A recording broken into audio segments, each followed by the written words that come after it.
So I would like to introduce our speaker today, Dr. Kimberly Fields. She's an assistant professor of African American Studies at the University of Virginia. She earned her PhD in political science from the University of Pennsylvania and then obtained her BA in political science from Temple University. She has a current or forthcoming publications in environmental justice and the Midwest Journal of Social Science on state environmental justice efforts and anti-discrimination ordinances. Dr. Fields is working on a book-length manuscript, Just States, Evaluating State Approaches to Environmental Justice. This book will present the first in-depth analysis of state efforts to address the racial dimensions of environmental inequality through public policy. In this talk, Dr. Fields will explore the development and adoption of three Mid-Atlantic states' first wave of environmental justice-focused policies. Through these, she will examine the dynamic relationships between community activism, institutions, and the state's environmental justice efforts. Thank you again, everyone, for coming. I will now turn it over to Dr. Fields.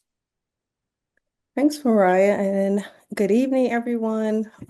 It's a true pleasure to be here with the Ivy Creek Foundation, an organization that so clearly understands the deep connection between land, history, and the quest for justice. Um, as Mariah said, tonight I'll be sharing with you some of what I've learned about the role of grassroots environmental justice activism in determining the focus of four Mid-Atlantic states. I added another state, Mariah, for comparative value. Uh, and I'm looking at those four states' first environmental justice focused policy efforts. And the insights I'll be sharing come from the research I've been doing for my first book on the development and adoption of state environmental justice efforts. But before I get too far in, let me give you just a little bit of background on that broader research project for context. So when I first began my academic career, after a short career as a policy analyst for nonprofits, I was just generally interested in how governments respond to citizens' demands to address the racial dimensions of various types of inequality. So I looked at several different issue domains like crime and education, housing, and also environmental quality.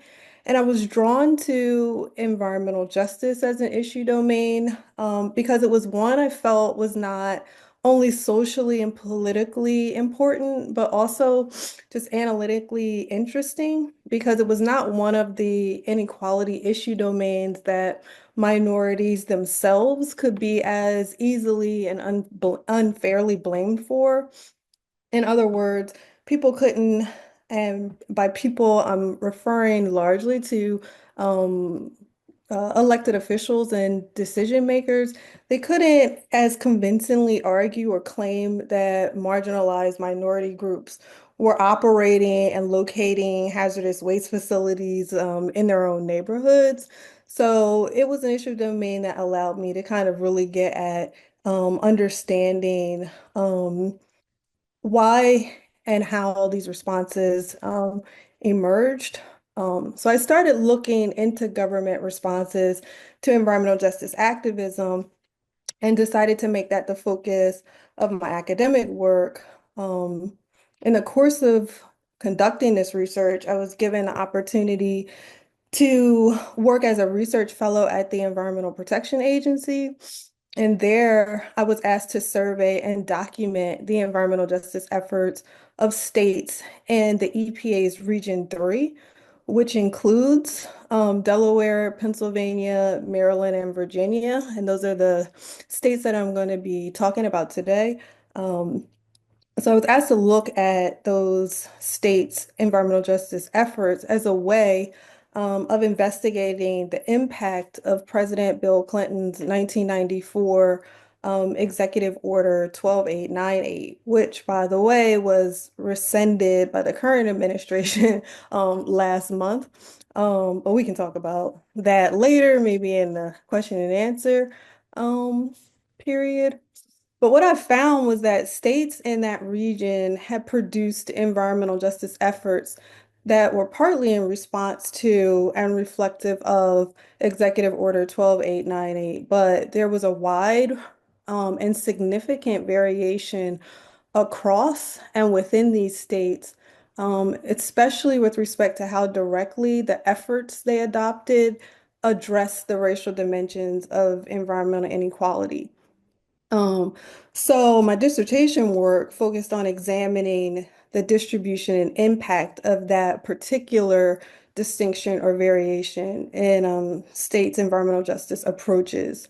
Um, and I was interested in how that difference and how directly they address the racial dimensions um, impacted subsequent political participation of impacted residents and environmental justice activists. My current project, a piece of which I'll be sharing with you tonight, incorporates and builds on that previous work's findings that state environmental justice efforts varied not only in form, um, so like whether it was a piece of legislation or a regulatory agency like rule, but also in focus. So in this talk, I'm inviting you on a journey through that mid-Atlantic region, um, which is a region that, despite sharing similar environmental challenges, has seen remarkably different environmental justice policy. And on that journey, I'll show how grassroots environmental justice activism has shaped public policy. So our focus tonight will be on the original environmental justice policies that these states developed. They developed these original efforts in the late 1990s and early 2000s. And even though some laws have evolved since then, those foundational decisions continue to shape today's environmental governance in those states. So it's through understanding how these policies were formulated, by whom, through what processes, and within what institutional context, that we can explain why states approaches vary, and the role that grassroots activism played in determining those variations. So I'll discuss when, where, why, and how grassroots activism impacted the policymaking process and when it didn't. And I'll show that while across all states, grassroots EJ activists were influential during the critical early moments of the policymaking process, the different procedural and institutional constraints they faced during the middle stages of the process to varying degrees limited their ability to continue to shape the efforts. And it ultimately led to the adoption of policies that were more or less reflective of their priorities and demands. So I'll proceed in three parts. First, I'll give some background on the national political landscape from which state environmental justice efforts emerged and how it contributed to the variation we observe in states' environmental justice efforts.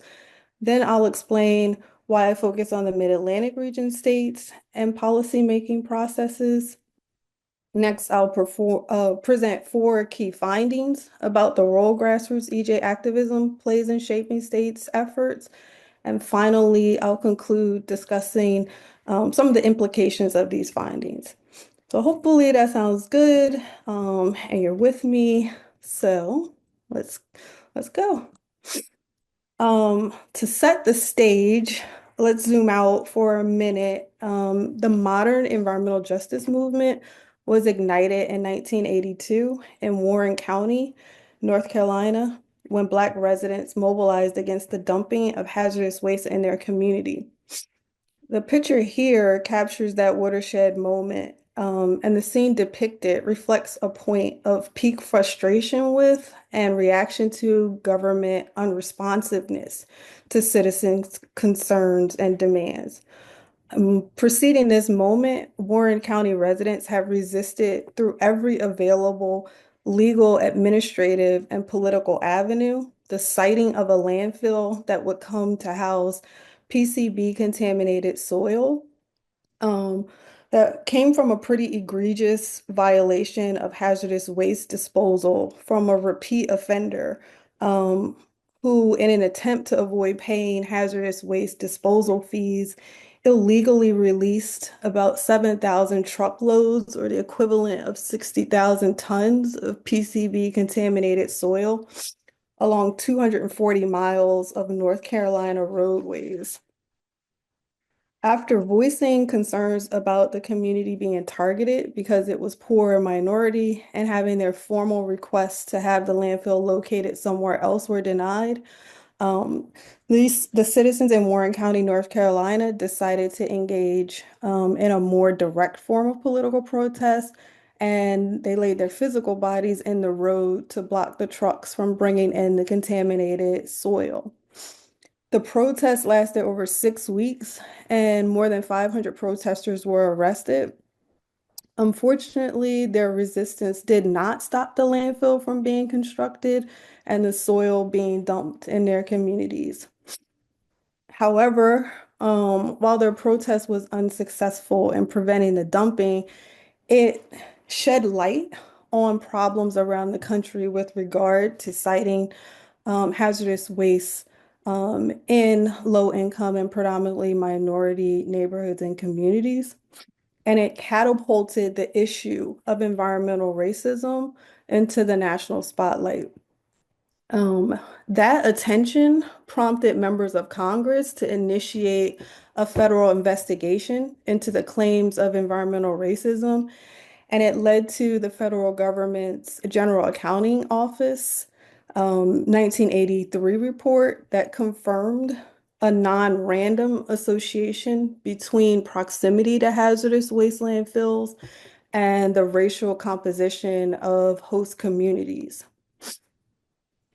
That report, along with the United Church of Christ's 1987 Race and Toxic Waste Report, and the persistent widespread grassroots environmental justice activism, compelled President Bill Clinton to issue the previously mentioned Executive Order 12898. Um, that order directed every entity receiving federal funds to incorporate equity considerations into its actions and ensure that they were not disproportionately burdening minority and low-income populations with environmental risk and hazardous waste. This meant that states who were beneficiaries of federal funds were compelled to demonstrate that they were complying with the executive order and doing something to ensure that they weren't contributing to disparities. However, the order provided little in the way of enforcement power or clear guidelines, leaving states to figure out how to respond on their own, which they did. Within a decade of the executive order signing, 41 states had developed their own environmental justice efforts, and those efforts varied, again, widely in form, focus, and strength. They range from things like conducting disparity studies, which is what Virginia did, to specific and robust state legislation, which states like California, New York did. The Mid-Atlantic region states provide a fascinating set of cases to study um, and investigate the divergent responses that states have taken to environmental justice activism and policymaking. So that's why I chose this region. It's interesting. It's an interesting one to consider because despite sharing many similarities, like the type and severity of pollution faced and strong grassroots movements pushing for environmental justice, they have adopted approaches and policies that vary significantly. Virginia and Pennsylvania, for example, which they face nearly identical grassroots pressures, culminating in two of the country's first lawsuits charging state actors with environmental racism. But They responded to those lawsuits with vastly different approaches. Pennsylvania developed an explicitly race-conscious approach that institutionalized environmental justice through permitting reforms, administrative policy, and the establishment of an Office of Environmental Justice and Advisory Board, while Virginia commissioned a disparity study that found racial inequities, but determined that they were unintentional, and as a result, did not warrant any additional intervention. Um, Similarly, Maryland and Delaware both had the same types of pollution issues. They had similar demographics and partisan composition, as well as similar residence demands. Yet Maryland institutionalized environmental justice through an executive order. Um, it expanded its Department of Environmental Protection to include an Office of Environmental Justice. It produced and passed specific EJ legislation, and it established an Environmental Justice Advisory Commission that advocated and oversaw the implementation of race-conscious programs that prioritized enforcement and funneling resources into overburdened, predominantly minority neighborhoods and communities. On the other hand, Delaware systematically erased the language of environmental justice from its official discussions entirely, and instead embraced a generic community engagement framework that effectively sidelined any meaningful discussion of race or targeted remediation. This phenomenon of just starkly different policy variation despite similar inputs within a single region, again, made the Mid-Atlantic region an ideal region to focus on. And it allowed me to analyze how different policymaking processes and institutions responded to activist pressures. But more than that, it provided a compelling and underexplored story about how the fight for environmental justice unfolds, not just in the streets or the courts, but also in the halls of government and institutions, um, and that are shaped that shape definitions and policies in ways that endured for decades. So understanding why efforts in this region diverged offers key insights into how activism, policymaking processes, and institutional structures interact to shape the policies that we see today. So why focus on the policymaking process? It may not be as exciting as direct action protests, but trust me, this is where the magic or the mess happens. Analyzing this variation revealed that the existing explanations of why environmental justice policy variation occurred were inadequate because they didn't fully account for the differences in how states responded to similar challenges. The traditional analysis often focused on political ideology, pollution severity, or demographic factors, but these factors alone did not explain why two states with similar conditions ended up with vastly different policy responses.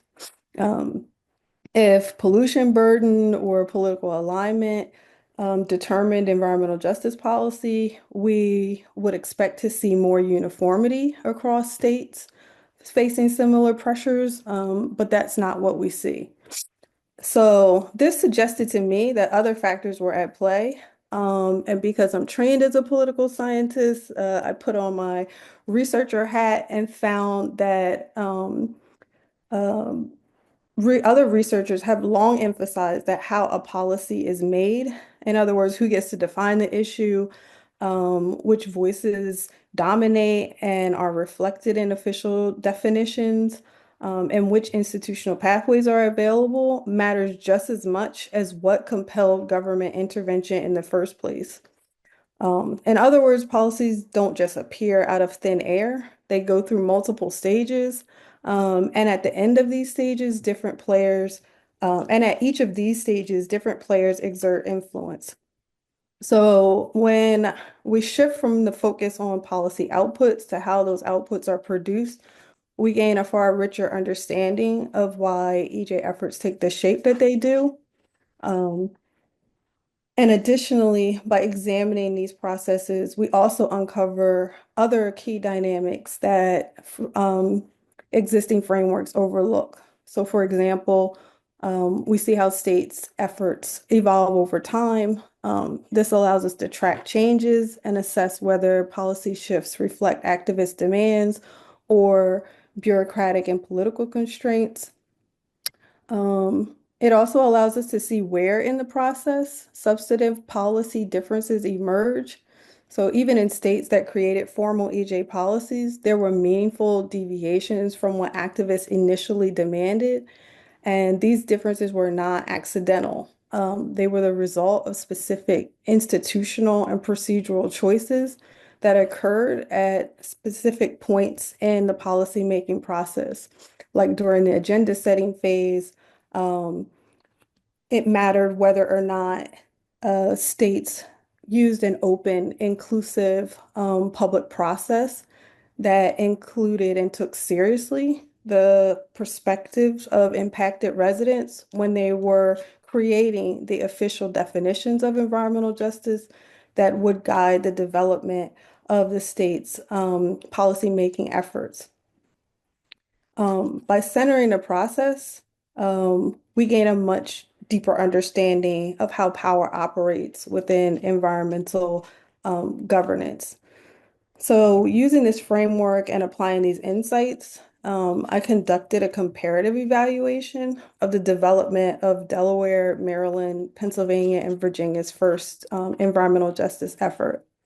And this analysis produced four key findings.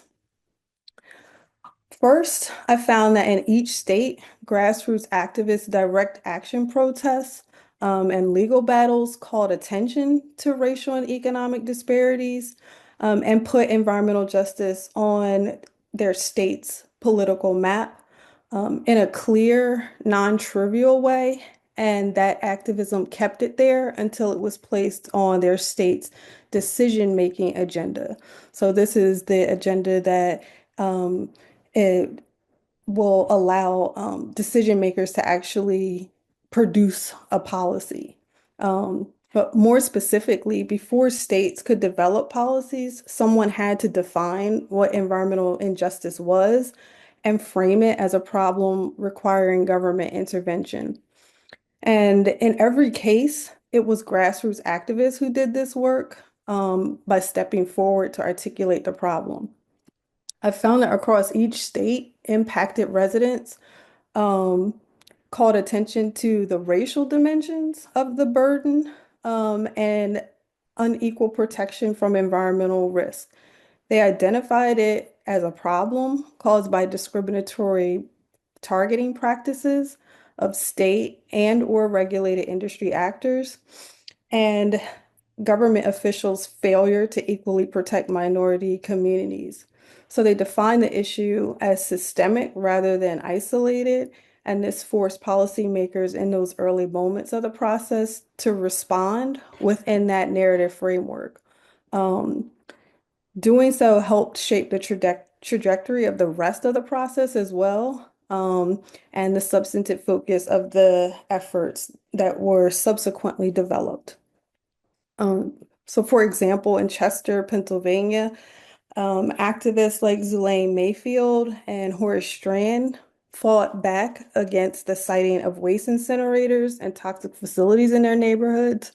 They framed their struggle as one against environmental racism, and they took legal action to force the state to recognize race-based environmental disparities. This activism shepherded the issue past the political and bureaucratic gatekeepers and forced it onto the a list of subjects that government officials were giving attention to, and it ensured it a spot on the list of items up for active decision. So activists succeeded in making environmental justice a public issue. But the thing is that just because a state claims to support developing an intervention doesn't mean the effort produced will reflect the community's needs or demands. So activists can win a fight to get an issue on the agenda, but that doesn't mean the policy that emerges will be what they ask for. So once a problem is acknowledged, I found that the real fight began and things got a little tricky because this is where the sausage gets made. And that process is multifaceted and complex. And there are several factors and decision points in the process of designing a policy that can impact either positively or negatively grassroots activists' ability to ensure a policy's focus and design will reflect their demands. For example, decisions about what institutions will be assigned the responsibility of formulating these policies will influence activists' ability to shape the policy produced. If the issue is delegated to an institution with limited capacity, meaning it has little or no resources, no support staff with relevant experience or expertise, as was the case in Delaware and Virginia, that's going to limit activists' ability to develop efforts reflective of their demands. Similarly, if the issue is assigned to an institution with an organizational culture that is hostile to or misaligned with environmental justice activist demands, that can also present barriers to the development of efforts they would like to see. This was also the case in Delaware and Virginia.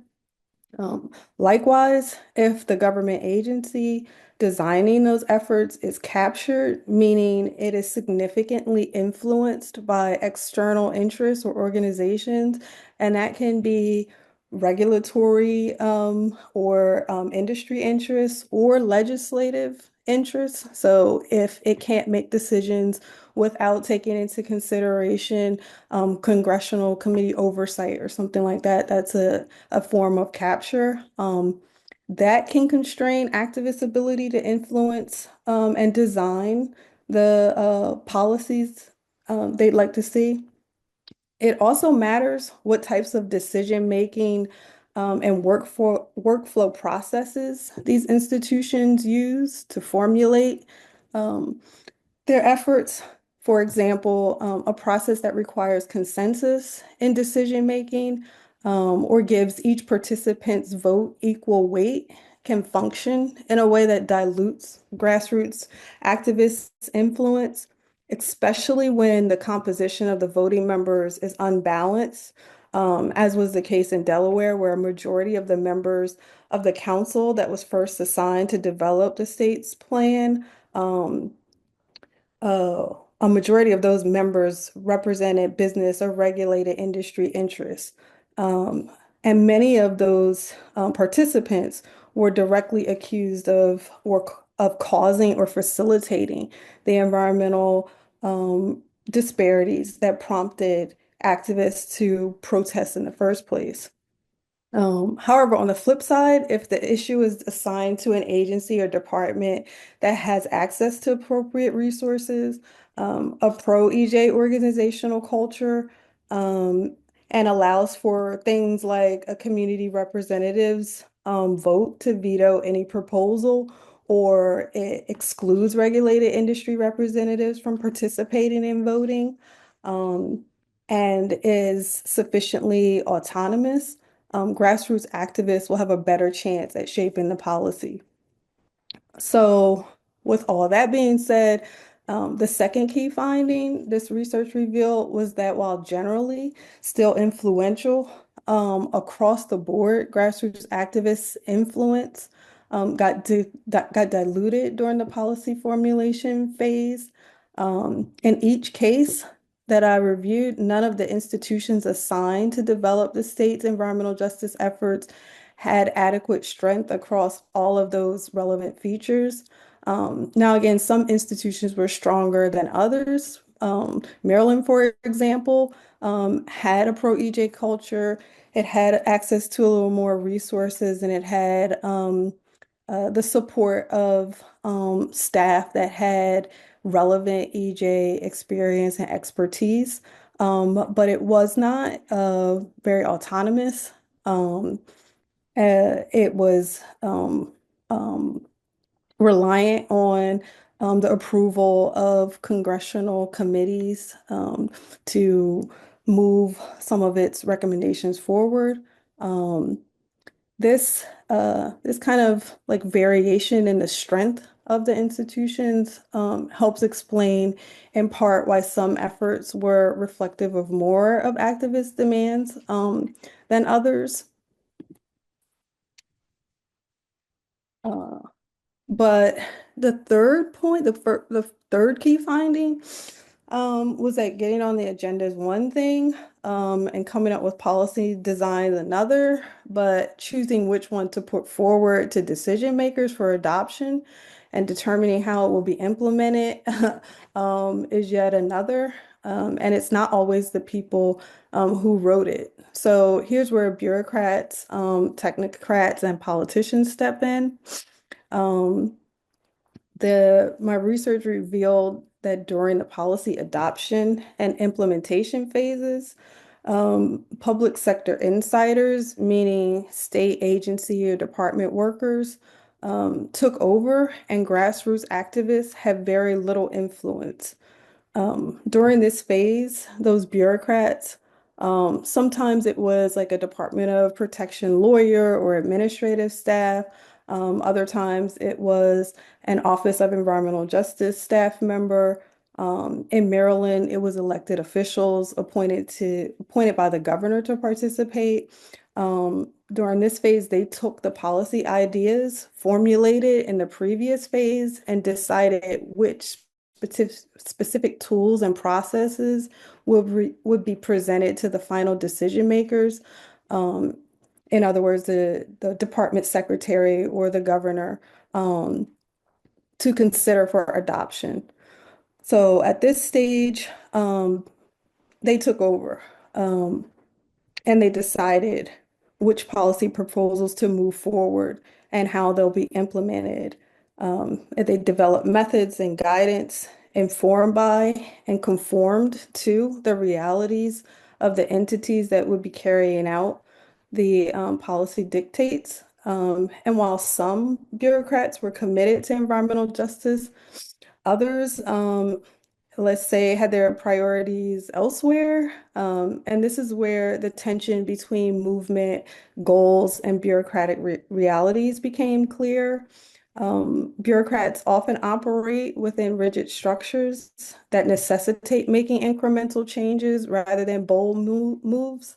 So while activists may win a policy formulation victory, a policy's final form and implementation is often in the hands of people who weren't on the front lines of the fight, and who operate under different logics and constraints. This was particularly the case in Pennsylvania, where grassroots activists were successful in ensuring the formulation of robust policy options to address their concerns. Um, these options that they developed included things like requiring community approval and permitting decisions, enhanced participation requirements, the use of an environmental justice mapping tool, and prioritized and targeted enforcement and remediation. Um, the policy recommendation options were presented for review to the department's policy director and chief law officer. And after they reviewed it, um, they determined unilaterally without input from the public, or even from the Office of Environmental Justice staff, which elements of the options they were presented would be revised or eliminated. And then um, the director presented his modified version to the Department of Environmental Protection Secretary for adoption. So the department secretary never saw the kind of like original version. They only saw the modified version that went through this individual's, um, kind of screening. And his version did not include any version of the community approval provision that activists had lobbied for. It made the participation of permit applicants in the enhanced participation activities voluntary and addressed uh, residents' demands to improve the condition of environmentally burdened communities. Um, by considering it through the department's strategic planning process, um, instead of using the EJ mapping tool to identify areas of environmental justice concern for prioritized and targeted enforcement and remediation. So the takeaway from that analysis was that if you're a grassroots activist, you can win um, the policy battle, but still lose ground in the implementation and adoption kind of like phases. Um, so the last key finding this research produced was that even when states do implement policies, the public is often shut out of the evaluation process. More specifically, once a policy is adopted and put in place, grassroots activists in each state played a limited role in evaluating whether or not it was working. For the most part, the evaluation was primarily done by the same agencies that implemented the adopted measures. Um, so by the time we got to this phase, grassroots activists were often pushed to the sidelines. In the best circumstances that I observed, they were invited to provide feedback, but usually in very controlled settings where the scope of their input was limited. So think like, here's a survey, tell us how we're doing, rather than help us rewrite this policy to better reflect your issues and serve your community. This was unfortunate because this stage is really crucial because it determines whether policies are actually working. However, it was dominated by government agencies that self-assess their own work. And we kind of all know how self-evaluations can go. It's kind of like grading your own test. So those evaluations were positive, even though they had stripped out most of what activists had asked for, especially in the Pennsylvania case. So what does all this mean? First, it means that grassroots activism matters. It shapes the way problems are identified and gets them onto the policy agenda. But second, it means that policymaking processes and institutions also matter. They determine whether activism translates into lasting change or gets stalled or modified in the bureaucracy. And understanding this dynamic is key if we want to push for stronger, more effective environmental justice policies that reflect the concerns and priorities of impacted residents. Um, More specifically, I guess my research revealed this kind of dynamic relationship between activism and policymaking processes and institutions.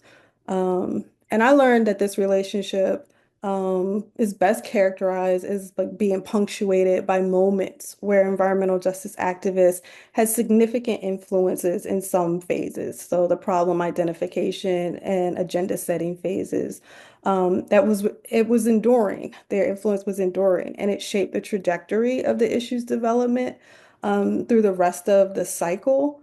But their influence was limited in other phases, specifically the policy formulation and evaluation phases. And their influence was almost completely absent in the adoption and implementation phases. So there are moments in this process where activism can really be impactful. Um, and activists should go full throttle there and push for the most aggressive changes. Um, and likewise, because the processes and institutions used can be used to constrain or limit the influence of EJ activism on outputs, activists seeking robust change through public policy or government intervention should be prepared to resist efforts and processes and arrangements, institutional arrangements that don't privilege their demands and priorities. So ultimately for me, this research revealed that change consistent with impacted residents' demands requires a deep understanding of these processes and efforts to learn how to navigate them. In practice, there's a need for more people who can bridge activism and policymaking processes because winning the fight for environmental justice requires knowing how the system works and how to navigate it. Um, so that's what I wanted to share. Uh, Maybe that was a lot, but I'm hopeful that you have questions and insights and feedback. So I'm here to answer any questions. So you can type your questions and then, oh, Lisa, you can type your questions in the chat was what I was going to say, or use the raise your hand function. But Lisa, you can go ahead. Okay, great. So I'm really intrigued by this. I think that it's really easy to make assumptions that states, for instance, a blue state would be very much pro-environmental justice, and that red states might be anti-environmental justice. But I'm thinking of Delaware. You know that I think about Delaware. So, Delaware has consistently been a blue state for quite a long time, and you would think that it would be pro-environmental justice, and I'm sure kind of in any kind of public way it is, but it also has traditionally been very dependent on two industries, one being the chemical industry with DuPont and Gore and all these, and then the other being the credit card industry. So the banking industry. But in terms of the government being very dependent economically on chemical companies, um, even when these are largely we have, even if it is a blue state, right? How did that play out? Because I that's something I don't know anything about. And I was really interested when you said that, industry interests really do impact the way these things happen, especially when you have a commission, government appointed, but made up of industry representatives who are largely responsible for these problems. So I'm curious how in Delaware that played out, being a blue state, but being very dependent on the chemical industry. Yeah, I mean, the way it played out was in these kind of micro decisions about who to put on the committees, where to assign the issue of environmental justice policy formulation. So and then even before that, just how to define environmental justice. So, in Delaware, they use what I call a closed process to define environmental justice, and this meant that it was just the Department of Natural Resources. I think it's DENREC in Delaware. The secretary of that department. Independently, unilaterally decided how environmental justice was going to be defined. So he defined it as the opportunity to participate in decision making around environmental issues and the right to information about what was happening with the environment around you. So he defined it very narrowly. The activists in Delaware who had prompted the response didn't define it that way. They defined it as a remedy for experiencing environmental racism and kind of like bearing disproportionately the burden of the state's pollution.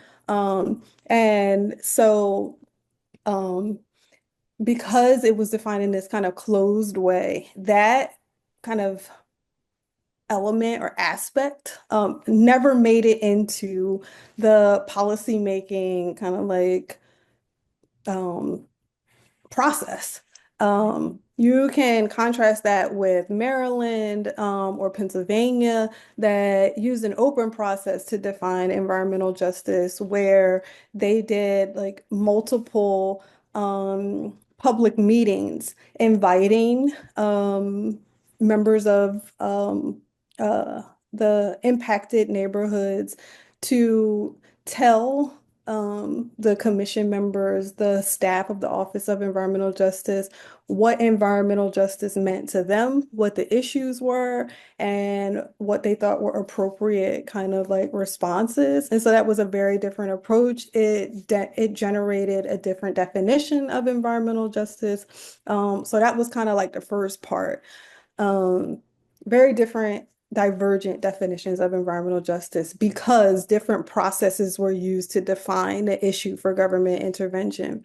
Mhm. And then, so aside from that, so even if you have this robust, open process that allows the public to define environmental justice, if you assign it for policy formulation in an institution that essentially can't really do anything, right? Like it doesn't have dedicated staff with expertise, it has no resources, it has no budget, you know? So if what people want is for a plan, a remediation plan or increased enforcement, and you assign it to an impotent like entity, it can't develop those uh initiatives.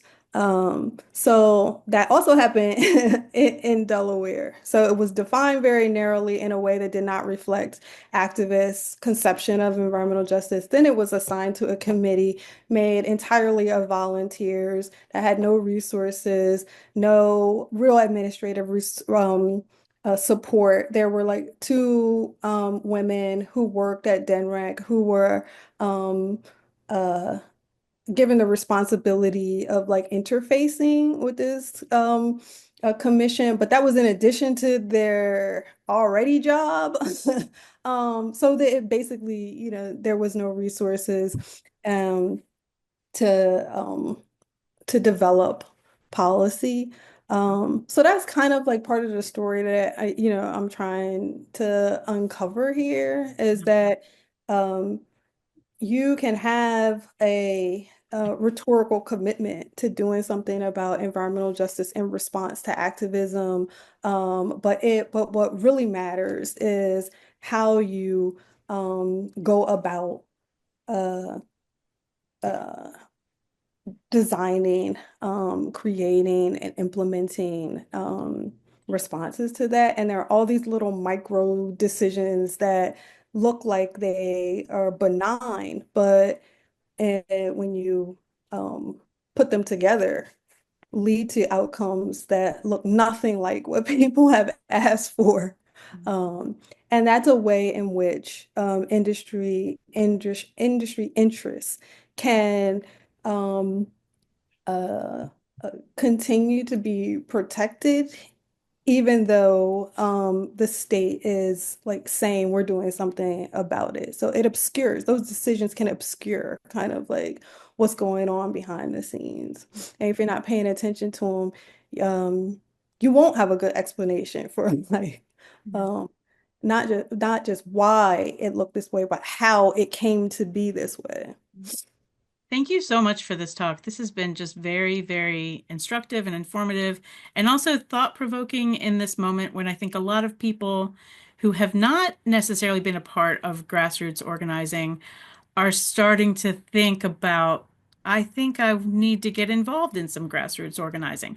So thank you so much for this really, really thought-provoking talk. Appreciate it very much. Yeah, sure. I'm glad it was helpful. There's always like, so much I want to share. And when I was preparing, I was like, how do I fit all of this in? So I'm glad that it translated at least somewhat. But yeah, I think the other thing about like wanting to become involved in grassroots activism is that like, okay, so that's great, but here are the things to be paying attention to as you do that activism. Um, if you do get invited to participate in one of these commissions or whatever, like pay attention to who else is on that council, pay attention to the processes that they use to make decisions. It might not always be a good thing to have consensus-based decision making. If you're going to include like, 15 members of the regulated industry, they can always, outvote or, derail, if that's it. So that's one of the big things that I learned is like, wow, all these little kind of, yeah, decisions, and features matter a whole lot. And once you get the issue on the agenda, there's a whole bunch of other little fights that you need to be successful in order to preserve the your ability to see your interests actually reflected in the final output. And that policy adoption and implementation phase, I don't know what the workaround for that is. Like, it's really like, is that bureaucrat who gets to decide what options to put forward to the ultimate decision maker? Are they pro EJ or, that was really kind of revealing to me. I didn't realize that before I did this work. Thank you for that. We do have another question in the chat as well from Kelly and Chuck Hart. They said, Mhm. "Thank you for your talk. Can you please summarize some of the main aspects of what occurred in Virginia, specifically?" Yeah, Virginia is interesting. It did things a lot different than all of the states actually. So in Virginia, there was a lot of activism about locating these kind of like mega landfills in rural, predominantly African American communities. So the and there was this thing called like the garbage wars in the 1970s and 80s that came as a result of the big pieces of environmental legislation at the federal level, one of which required like certain standards around solid waste. Um, and the standards meant that small localities no longer could meet the requirements for landfills. They just didn't have the money to like fix them in ways that made them compliant with the standards of these big pieces of federal environmental legislation. So um, private companies came in and said, okay, well, we'll build these mega landfills. You just got to give us some land to do it. And so the problem became they were identifying these big stretches of land for these gigantic landfills in predominantly low-income minority communities. And so there was this case called Rise versus K in Virginia in 1991 that accused local and state officials of engaging in discriminatory siting practices, and that led to the disproportionate impact of minority communities. Um, the decision in K was not in favor of the residents. So that was a difference in the K decision and the decision in Pennsylvania. The judge in the Virginia case said that he didn't have any evidence that it was intentional discrimination in approving these sites in predominantly minority and low income areas. And so he defined environmental justice or injustice as the intentional discrimination. And so that's how EJ got defined in Virginia. Um, After that case, people weren't satisfied and they put pressure on their elected officials to kind of like do something more impactful. And so you had during this time, like some of the first Black elected representatives in Virginia, and they pushed for a resolution to have JLARC, which is like this research arm of Virginia's state legislator, to conduct a disparity study to see whether or not there was unequal exposure to environmental risks related to landfills in Virginia. So that report was done in 1994, and it confirmed that there was unequal exposure to environmental risks related to the siting of these landfills, but echoing the definition of environmental justice in that 1991 court case. They said they didn't find any evidence that across the state that the decisions about where to locate hazardous waste facilities and landfills and et cetera was intentional. And so the report said that since it wasn't intentional, and that's how environmental justice has been defined through law, there's no intervention that needs to happen. They did make some recommendations, like, but they were general, and they were kind of like reflected of like this poor evaluation of just how Virginia's Department of Environmental Quality was um, uh this the evaluation of how poor that department was organized and operated. So they made recommendations to things like centralizing data in particular places, and hiring more field inspectors and stuff like that. And they said that if they did these kind of organizational changes, that they would be able to address some of the concerns that people had about their exposure to environmental risk. But they did not see the disproportionate siting of landfills and hazardous waste facilities as a problem, right? It was just like it's coincidental. It wasn't done intentionally. Um, so, it's not environmental racism or environmental, it's not unjust. Thank Hopefully you. that puts some more flesh on the bones, Virginia. Uh, I had a quick question if no one else has any questions. Has there been a sort of success story that you've seen in one of these states of, you know, the activism, there's environmental justice activism, it gets pushed through, and it actually leads to real change that happens that benefits the community? I mean, I wish I had a better response. I will say that, I mean, I don't want to downplay like the things that were done, especially in places like Pennsylvania and Virginia, where it was a very difficult situation.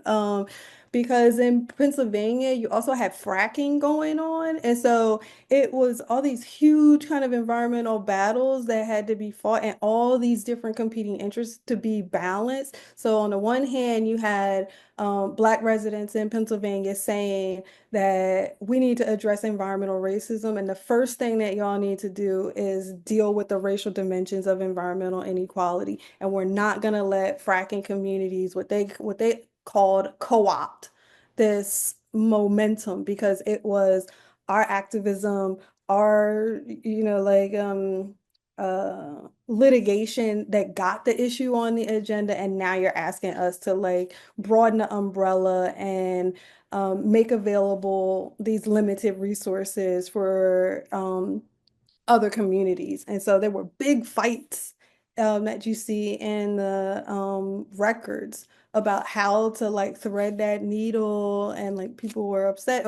Anyhow, I say all that to say it was amazing that they were able to do anything given that context. So I don't want to underplay that. I also don't I also do think that, and we can demonstrate kind of like the impact of some of the changes that they did make in Pennsylvania in particular. So they created this Office of Environmental Justice and they fully staffed it.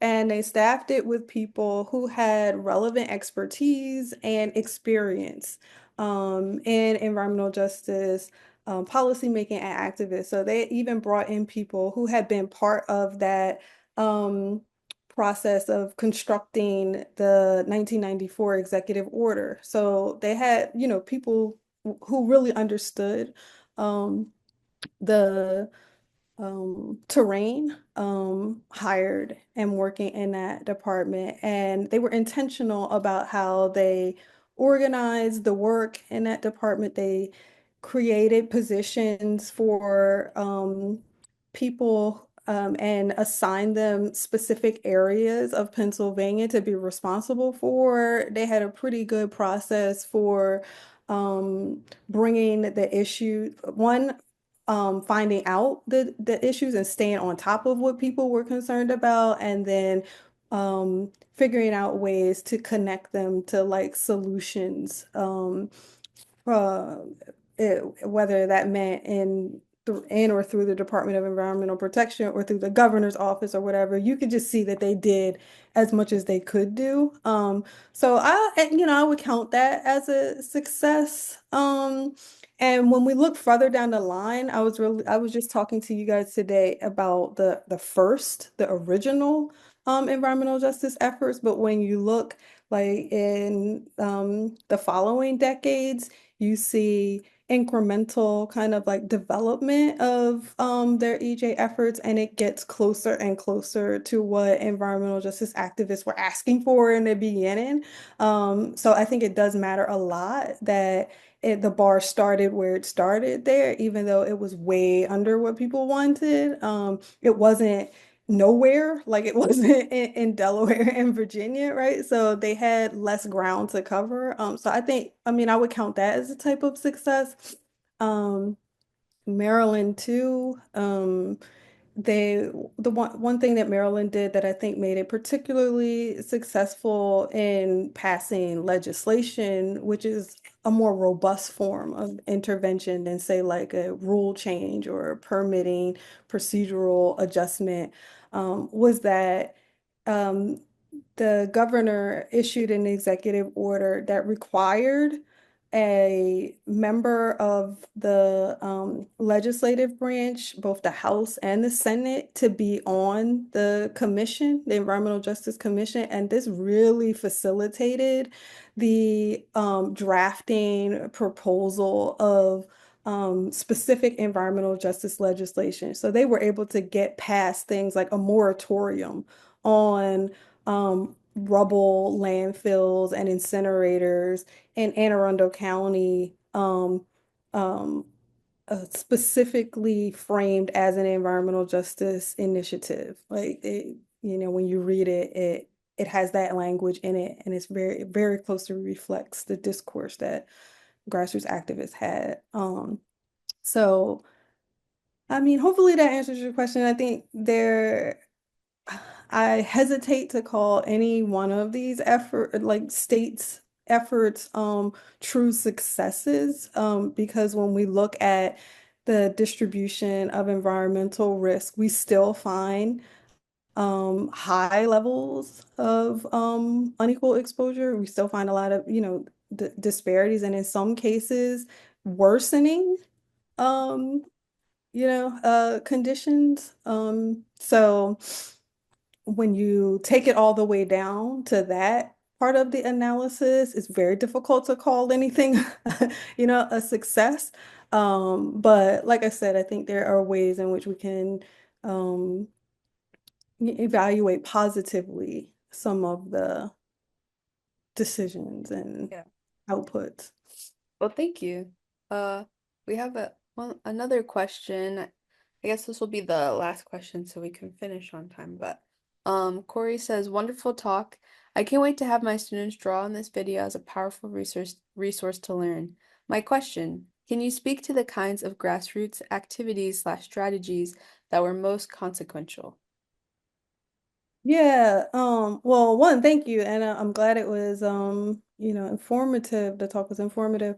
Um, some of the strategies that were more successful, like in Pennsylvania, the Chester residents, their direct action campaign was phenomenal. I mean, they went into the EPA's regional headquarters, which is in Philadelphia, which is about maybe like 10 miles away from Chester, Pennsylvania. And they just sat in there and they were like, we want to talk to the regional administrator about this issue, and we're not leaving until he meets with us, hears us out, and um, comes up with some kind of, plan or solution. And that worked. It worked. The EPA administrator at that time, his name was Peter Kostemeyer, and he convened the first ever environmental justice risk assessment. Um, and they went into Chester and they basically evaluated the claims that residents were making. And they corroborated their concerns. They were like, there is a lot of lead in the soil here, and it's showing up in children's blood, right? And so it was though that their strategies were really useful and effective. So like the direct action stuff was really useful. Um Again, it got once the issue got institutionalized, the terrain was changed, and residents' leverage um was kind of muted. Um, so, I mean, there's like two different schools of thought on this in the EJ literature, like this insider game versus outsider game type stuff. My analysis is that the insider game can produce incremental changes, and so I wouldn't advocate abandoning it altogether, but the biggest movements happened outside this kind of institutional game. And so just constant vocal disruptive pressure on decision makers was what got the most traction, made the most movement. Well, great. Thank you so much, Dr. Fields. We really, really appreciate you giving this talk to us, and thank you everyone for coming. Um, so yeah. One last thing I'll mention, um, just an event that we have coming up on March 30th, from 2 to 4, we'll be opening up our historic barn at Ivy Creek to celebrate Mr. Colin Greer's birthday, and it'll be open for the season. And so you can RSVP to celebrate and learn about his life. We'll have refreshments and allow people to go in the barn. And then you can also just check out our website for other free programs that we have, such as hikes like our evening bird hike, habitat hikes, and etc. So thanks again, Dr. Fields. Thank you, everyone. My pleasure. Thanks, everyone. Have a nice evening. Thank you so much. Wonderful talk. Thank you. Thank you. Yeah, thank you. That was great. Good.